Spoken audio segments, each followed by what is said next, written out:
السلام علیکم محترم ناظرین گرامی، ریئلٹی وائس ٹی وی کی آج کی نئی ویڈیو میں ہم آپ کو خوش آمدید کہتے ہیں، اور آج کی اس ویڈیو میں ہم بات کریں گے حضرت سیدنا علی المرتضیٰ رضی اللہ تعالی عنہ کی، جنہوں نے بنو نذیر کے ماہر تیر انداز کا سر قلم کیا۔ تو محترم ناظرین گرامی، مکمل آگاہی حاصل کرنے کے لیے اس ویڈیو کو آخر تک ضرور دیکھیے گا، اور اس کے ساتھ ساتھ اگر آپ ہمارے YouTube channel reality voice T V پر نیو ہیں تو ہمارے YouTube channel reality voice T V کو ضرور سبسکرائب کیجیے گا، تاکہ آنے والی ایسی نئی ویڈیوز کا نوٹیفیکیشن سب سے پہلے آپ تک پہنچ سکے۔ محترم ناظرین گرامی، مدینہ منورہ کے نواح میں ایک قبیلہ بنو نذیر آباد تھا، جو ہجرت مدینہ کے بعد سے ہی قریش مکہ کے ساتھ خط و کتابت کے ذریعے اپنے روابط رکھے ہوئے تھا،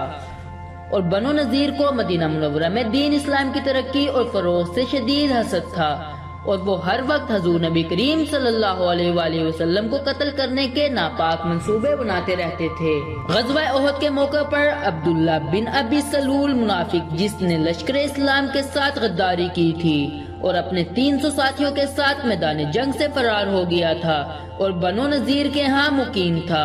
حضور نبی کریم صلی اللہ علیہ وآلہ وسلم نے غزوہ احد کے بعد بنو نذیر کو ان کی سازشوں اور عبداللہ بن ابی سلول منافق کو اس کے دھوکے کی سزا دینے کے لیے لشکر اسلام کے ہمراہ بنو نذیر کا محاصرہ کر لیا۔ بنو نذیر قلعہ بند ہو گئے اور لشکر اسلام کا یہ محاصرہ 15 دن تک جاری رہا۔ 15 دن بعد بنو نذیر کا ماہر تیر انداز غروا